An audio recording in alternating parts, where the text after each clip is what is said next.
tape.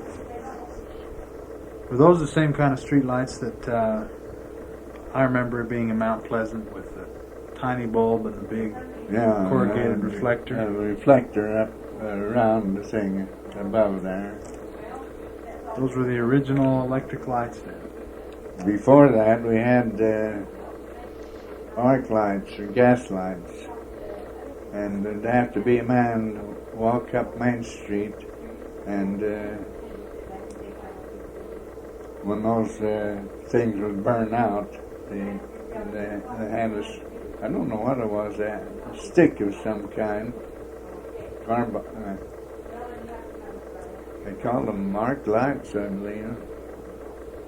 Anyway, they all had to be lit. When they'd burn out, there'd have to be a man check on them every day so that the street lights would be on up Main Street, particularly. I guess that's all. Main Street's about all the lights there were. No. So when they had electric ones, they could put them on all the streets. Right. Put a little light on all the streets. And they did, too. Excepting some of the back streets were left dark. Do you remember any... The thing I remember, too, is the coming of the waterworks into town. Now, it happened at that time the waterworks came in that Father was elected to be the city marshal. So we moved out to Main Street in his mother's old place. And we lived there for the 2 years that he was city marshal. At that time, when they put the waterworks in, they, instead of digging the trenches right across the road, they would dig underneath and go right to, they leave a space big enough for a wagon to cross over. And then they would set lanterns on the piles of dirt where the open trenches were. Now, his father's job as policeman to set those out each day before dark, lit, see, a regular lantern. Now, I had the job of at noon going and gathering those lanterns and putting them down in the city hall, which is where Erson Back's funeral parlor is now.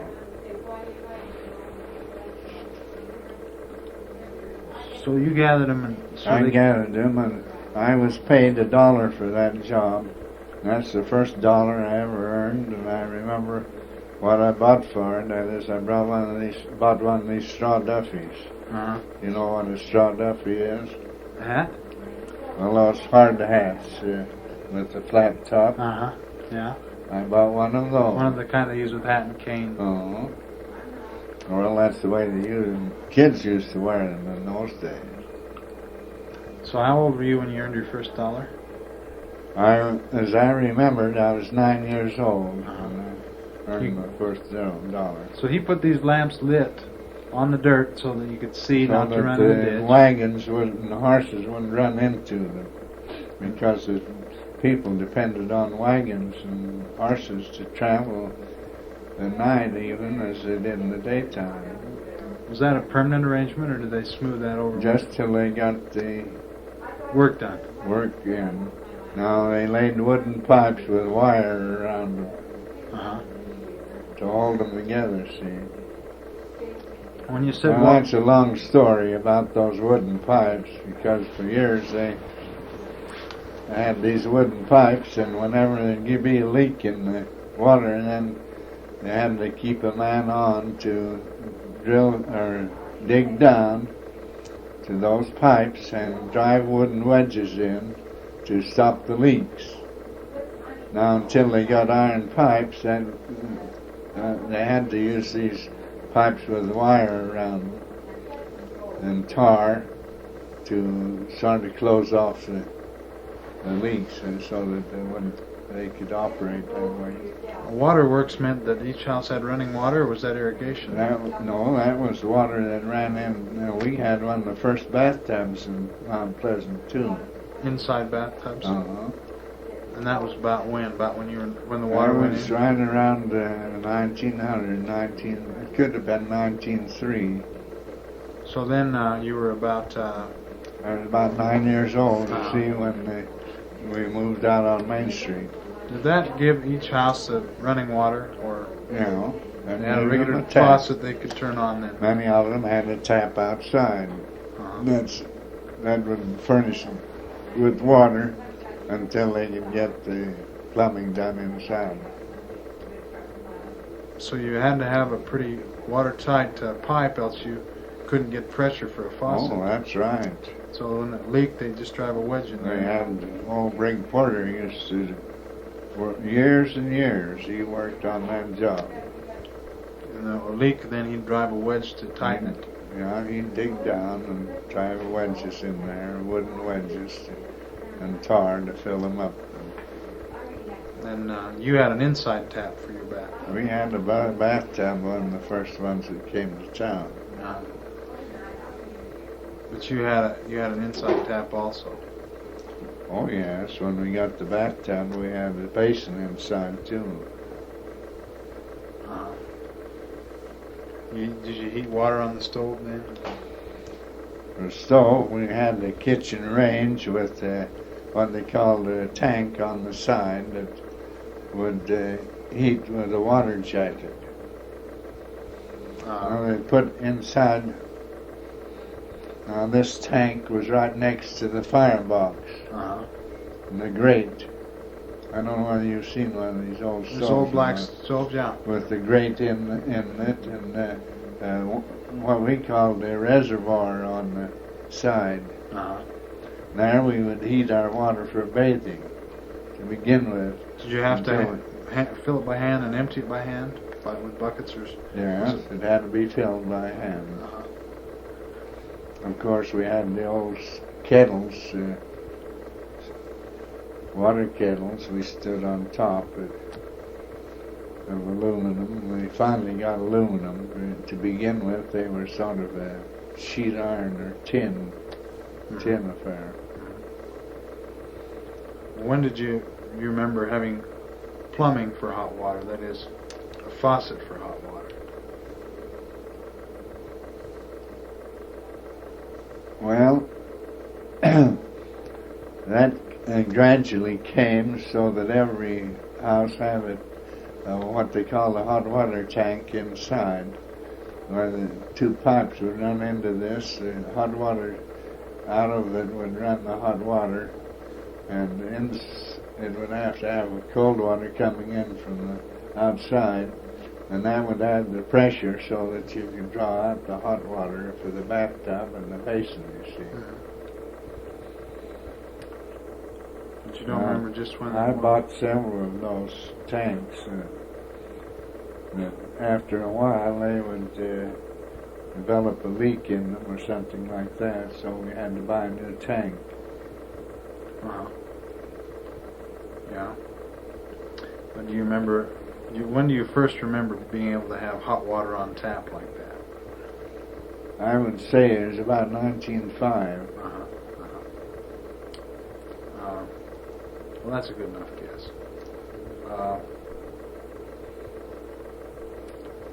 When you were talking about that, I had several questions. Let's see. When you picked up those lanterns at the age of 9, and you took them in, I guess they filled them every day. Was that right? If they needed more oil in them, and filled them up. Who put them out after the? Father did the putting of them out when he went his rounds as a policeman. And I would gather them in. I'd go from school and go down the line and gather them up, probably a dozen of them, and I'd take them down to City Hall. I thought that was kind of a lark to get in the jail down there and play around on the cages and so on, because it was very seldom that they had prisoners in them. Well,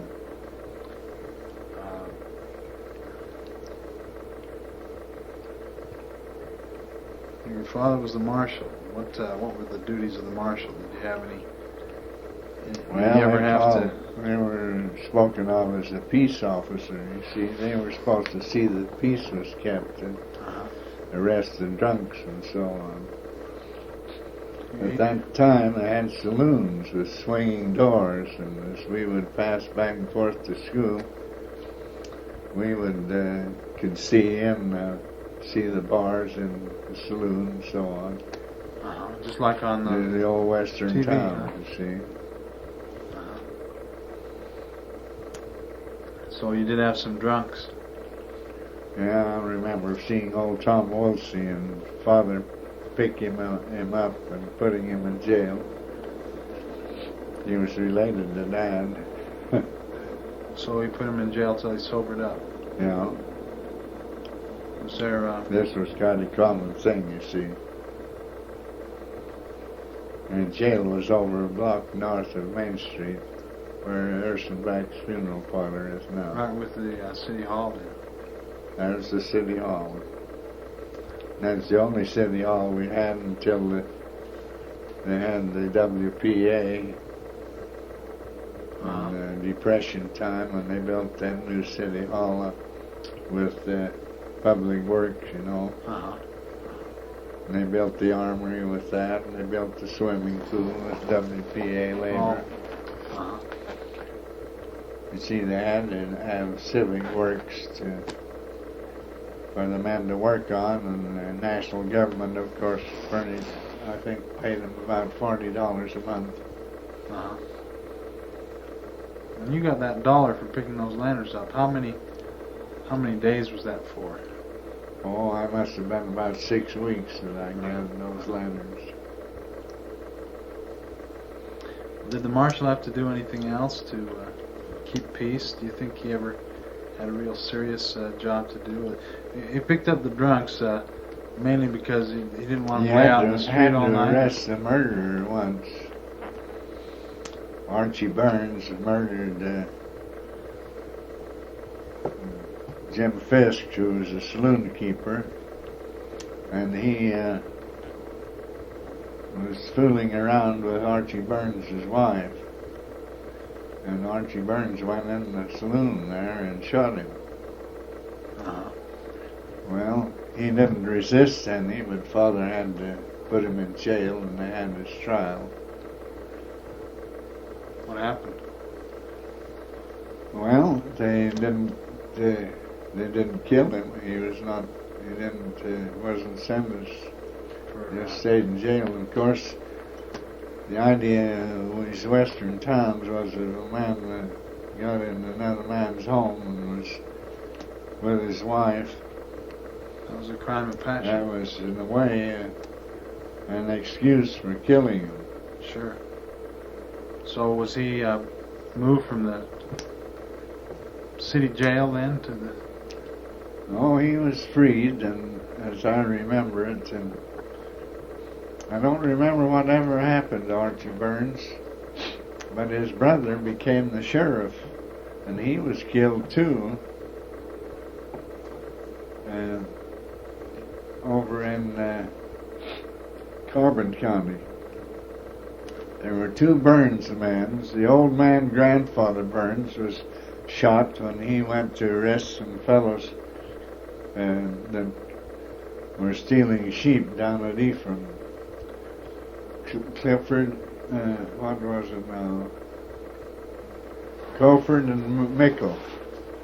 These two men disappeared. They had a robbers roost gang there somewhere in Utah, and these men belonged to that gang, and they were outlaws in the way. What did you call the gang? They were Coford and Mickle, as I remember it. And they shot this sheriff. But they got away and disappeared, and no one, as far as I know, never found anything out about them. So they were never apprehended? They had an outlaw gang down there in the mountains east of Ephraim. They lived in the mountains? Well, I don't know whether they lived in the mountains. They lived over by Price or somewhere around there. There was a mining camp at the time. So, Archie Fisk never did go to the state jail or anything? No, I don't think so. Served a little bit of time and then let him out? As I remember it. So it sounds like Mount Pleasant really settled down after that, because I don't think there was ever a murder in my mom's lifetime, except one. Lon Larson was killed. You remember Ina Jones? No? Don't you remember Ina? She used to come down to go see Mother many times. Well, I remember the name. She married one of the Jones boys, Archie Byrne, what was his name? R.D. Jones. Mm-hmm. I think his name was Richard, but they called him R.D. all the time.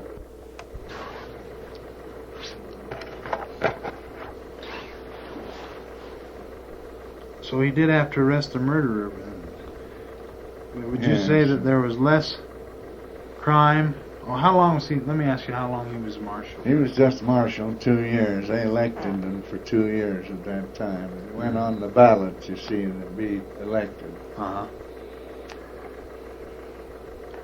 Well, then, was there a lot of violent crime in Mount Pleasant earlier in your life than there was later, a lot more, would you say? No, I think it was mostly the arresting of drunks. Uh-huh. We never had very much stealing, things of that sort. The worst thing, as I remember it, was older men buying liquor for boys. Uh-huh. And that was quite a thing. I remember sitting behind the dance hall with a gang of our friends, and one of them got a bottle from a saloon through some person, an older person. Now, I wouldn't drink any. My folks, I knew they didn't want me to bother with that sort of thing, so I never did participate in that then. Of course, a little later, when I got going with the boys and out to dances and things, I can't say that I didn't taste it. Uh-huh. You remember ever being drunk on it? No, I don't remember. I remember being a little bit dizzy and walking up the street with taking Shirley Polson home, who was a cousin of mine. Uh-huh. He was dealt with those things quite a lot, and I used to stay with him some. His mother was a widow, and so they always had a bed, and we slept together many times. Uh-huh. And I went to school, but he didn't care much for school, so he didn't go. Uh-huh. His name was Shirley? Shirley Polson. How do you spell Shirley? Shirley. Uh-huh. Now, you mentioned that you moved at the time that he became marshal to your mother's place, or to mother's place. We moved back then to. No, I should tell you that in this 2 years, when we were out on Main Street living, that Father completed the 2 rooms that added on the west side of our house, on the lower street there in Mount Pleasant. You mean not the upper rooms, but 2 additional rooms? 2 additional rooms, but he also put in a stairway so we can go up into the attic. And we had a bed up there, and we slept in most of the time when we get Alvin and I, our canon. After a while, Alvin left the home and went to work. And he was not home much after that. Some of my folks went up to Magna about this time and started working there. In the steel? In the steel mills? Not in the steel, in the copper. Uh-huh. You see, this Kennecott copper. Oh, yeah. Most of my family, in fact, moved up to Magna. Mm-hmm. And the girls married up there, and they met boys from down around Redmond. Mm-hmm. Of course, when I was married in 1918, mm-hmm. right the next spring in 1919, Father moved down to Axtell, and all the family moved excepting myself. You see, I married Ruby, and I went to work for C.W. Sorensen. Uh-huh. And I went to work on a sort of a rental basis, that is, a share basis. And it looked good. Farming looked good for a while, but we had a little depression in 1919 and 20, and the way it turned out, there was a wheat crop wasn't too good, and the price went way down after the war. So, of course, I came out of the army then. Now, it's rather unusual, but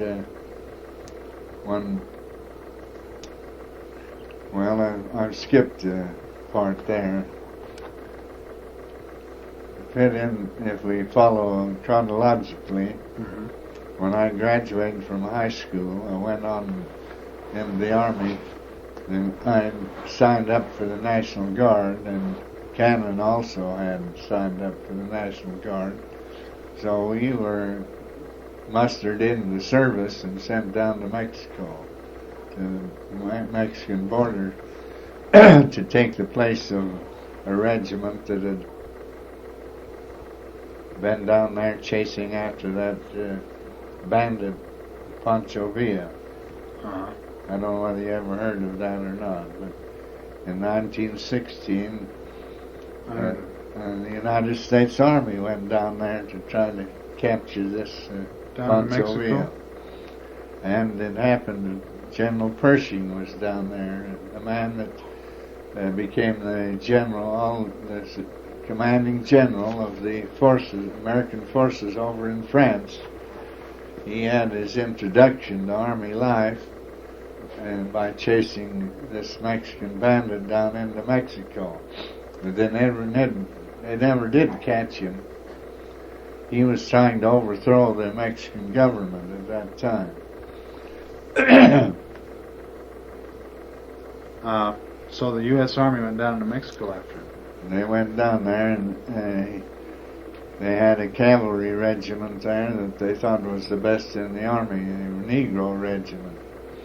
And when they drew them out of there and started to prepare to protect our country in the Second World War, you see, the war over in Europe had started then in 1914, August of 1914. I was up at Magna myself with Father, working at the mill. And when this war started over in Europe, that shut down the Magna operations because they couldn't sell the copper. And I went home to finish high school. And the year I graduated from high school, 1916, a couple of days after our graduation program, and one of the soldiers came and notified Cannon and myself. We were sleeping outside on a bed outside. It was in the month of May, and we'd already moved outside. We like to sleep out, you know, how kids do. And Steve Erickson came and woke us up, told us that we were to mobilize and to go down to the Mexican border. After Pancho Villa. Uh-huh. Even though the country was fighting World War I, they were fooling around down in Mexico as well. Huh? This was more a move to prepare us for the war, don't you see? Oh, by going down after him, you got some training, so to speak? You got training preliminary. So it's kind of a drill or exercise to get you ready. It's kind of an exercise. There wasn't much to it, excepting we did get a little scrabble down there. I don't know whether you want to take that in or not, but we moved, we got our Troop E of the Utah Cavalry was our unit, and we were ordered to go out to Arivaca, which was 14 miles to the west of Nogales, Arizona. And there the cattle company were complaining that the Mexican border robbers were coming over and stealing their cattle. And they wanted us to help out to catch these bandits who were stealing the cattle. So at that time I was one of the senior sergeants in our unit, and while we were camped there, my brother Cannon was sent with a group to go out and about 7 miles away right on the border to ride back and forth to see that these bandits didn't come in and take the cattle. And whether this really happened or not, but the report came in that these Mexicans had fired on our boys. So Lieutenant Arns, who was in command at this time, a California man, he was put in charge of our unit, had a little more experience in the Army, and so he was put in command. Well, he left in a car with the landowners, the cattle owners. They came in their automobile, so he told me to get the troop ready and to bring them and meet them. We were to take an hour to come from our camp out to this place, and we were to arrive there at the base camp and go in camp overnight, and then we would go on the border the next day and take care of these 30 bandits that they figured and were operating there. Well,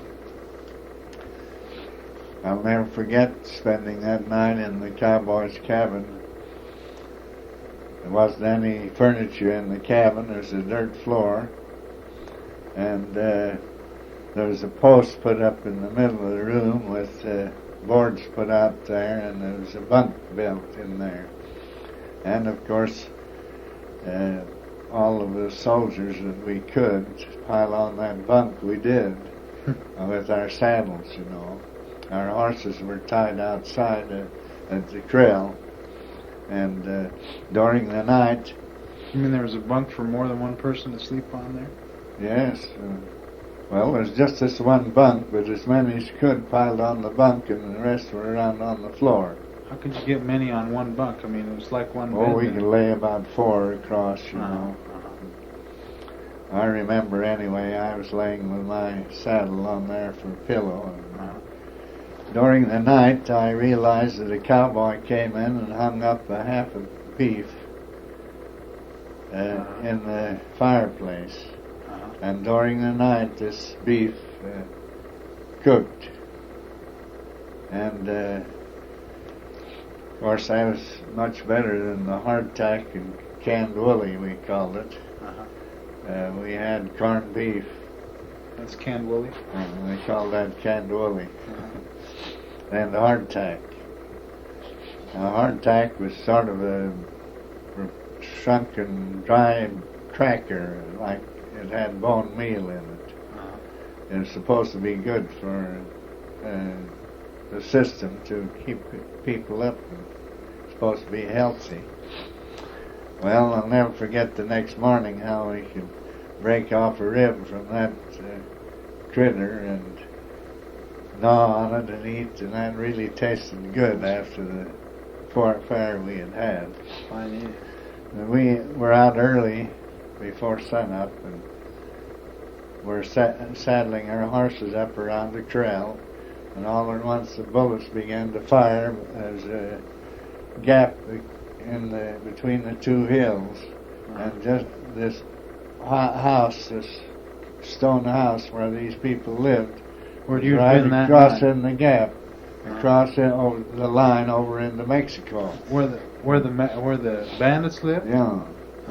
So we could see over into Mexico, and the hill rose up behind this cabin that these fellows were in. Well, now, we hurried our horses over in a place that was sheltered from this firing. They couldn't hit there. The bullets flew around us to begin with. Now, I guess it was the bandits that were shooting. Now this is real. The bullets were flying around us, and that gave us an excuse to go down after them. Well, now it happened that we were divided into two groups, and one group was to go down around the hill and come up from the other side, and when we heard any shot, then we were to jump over we were to go up on top of this hill. I was assigned to this group, and up on top of the hill was a razorback, a rise of rocks that made a very good fort, and we went up sat behind those rocks. That's sort of a stone fence, and we could see right down into the window of the upstairs.